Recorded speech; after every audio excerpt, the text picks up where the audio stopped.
반갑습니다. 케빈입니다. 이틀 전에 이번 폴드 SE를 수령해서 하루 동안 사용한 간단한 후기를 말씀드렸고, 사용하면서 느낀 점은 울트라도 아니고 프리미엄도 아닌 좀 애매한 위치에 있는 것 같다는 제 생각 말씀드렸죠.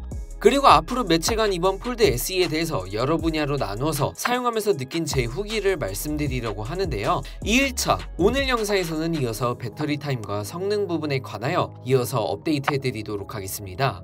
먼저 디스플레이 밝기 부분입니다. 제가 지난번 폴드6를 쓰면서 느낀 게 야외에서 사용할 때 내부 화면의 밝기 알고리즘이 좀 이상해서 그런지 기본적으로 밝기가 40%대로 좀 어둡게 밝기 조정이 돼서 수동으로 밝기를 올려야 했고, 또 반대로 야간에 어두운 상황에서 사용할 때는 밝기가 너무 밝아서 수동으로 내려야만 했다고 말씀을 드렸었습니다.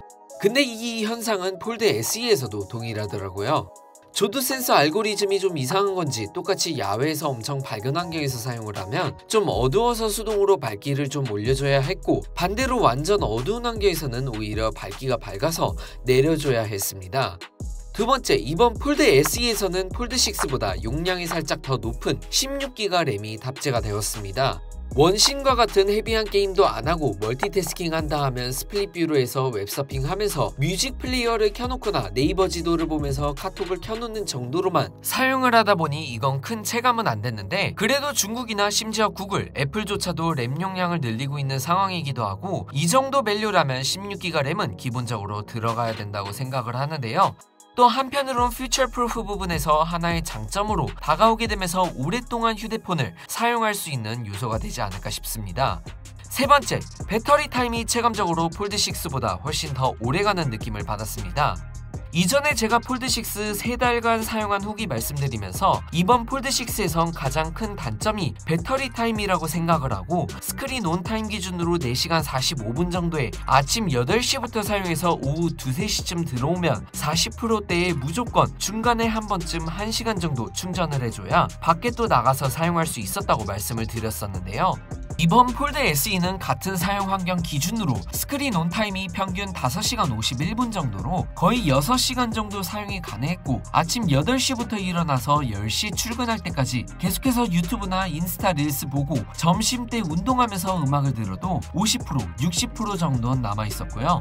이거 배터리 한번 얼마나 가는지 보자 하고 중간에 충전 안하고 저녁 한 7시 반까지 써봤는데 10% 정도가 남았습니다.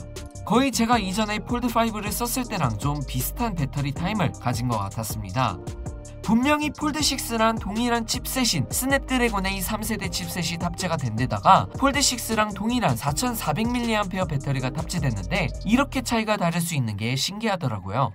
배터리 타임이 이렇게 차이가 나는 제 개인적인 이유 몇 가지를 한번 정리해보자면, 일단 첫째로 커버 화면이 넓어지면서 메시지를 보내거나 릴스를 볼 때 커버 화면으로 봐도 큰 불편함이 없어졌기에 커버 화면 사용 빈도가 지난 폴드6 대비 늘어나서 그런 것 같고, 둘째로 폴드 SE 기기 면적 자체가 넓어져서 발열 관리 부분에서 폴드6보단 좋아서 그런 것 같고, 마지막 셋째로 날씨가 요즘 최근에 좀 추워졌다 보니 이렇게 차이가 나는 것 같기도 해요.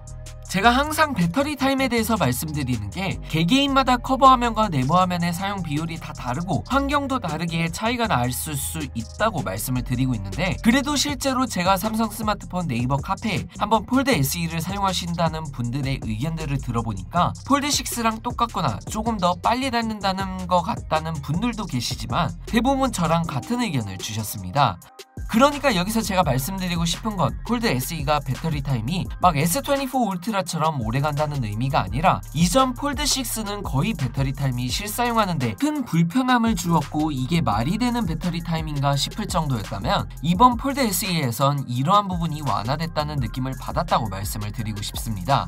넷째, 배터리 충전 속도도 폴드6보다 훨씬 빠른 느낌이었습니다. 제가 이전에 폴드5를 쓰다가 폴드6로 넘어와서 크게 불편했던 게 배터리 충전 속도였는데, 같은 25W 충전임에도 불구하고 발열 때문에 평균 9W에서 11W 정도로만 충전이 가능했었는데요. 이건 제가 1일 사용기에서 말씀드렸듯 충전 속도가 이전엔 첫째 자릿수가 2를 폴드6에선 보기 힘들었다면 폴드 SE에선 쉽게 볼 수 있을 정도고, 평균 16W, 20W까지는 출력이 되는 것 같습니다. 5번째, 이번 폴드 SE에선 폴드 6와 동일한 스냅드래곤 A 3세대 칩셋이 탑재가 되었죠. 저는 솔직히 원신이나 붕괴 스타렐처럼 헤비한 게임을 안 하기 때문에 스냅드래곤 A 3세대가 탑재되건 S25 시리즈에 탑재될 것으로 보이는 스냅드래곤 8 엘리트가 탑재되건 현 상황에선 크게 타격을 안 받는 입장이긴 한데, 여기서 또 279만원이라는 가격 밸류를 또 봤을 땐 솔직히 폴드 SE가 조금만 더 늦게 나오더라도 스냅드래곤 A 3세대가 아닌 스냅드래곤 8 엘리트를 탑재해야만 했다고 생각합니다. 퀄컴이 삼성을 크게 생각하는 만큼, 그리고 반대로 삼성도 퀄컴을 크게 생각하는 만큼 이번 11월에 진행됐던 스냅드래곤 서밋 이전에 8 엘리트 칩셋을 미리 받아가지고 폴드 SE에 충분히 탑재해줄 수 있었을 텐데, 타임라인으로만 봤을 땐 작년 11월에 나온 스냅드래곤 A 3세대를 똑같이 탑재한 게 좀 아쉽게 느껴지는 건 사실인 것 같습니다.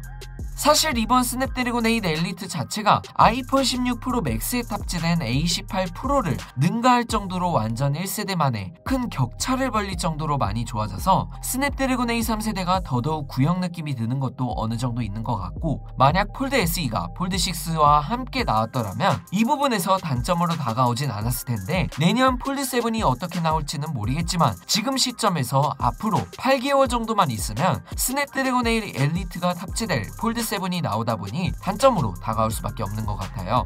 좀 간단하게 정리를 해보자면, 배터리 타임이나 충전 속도, 그리고 이전에 있던 폴드 6의 단점들이 좀 개선된 건 확실한 것 같다고 생각을 하고, 이 폴드 SE를 사용하면 사용할수록 이번 폴드 6는 폴드 SE여야만 했다는 생각이 점점 커지고 있습니다.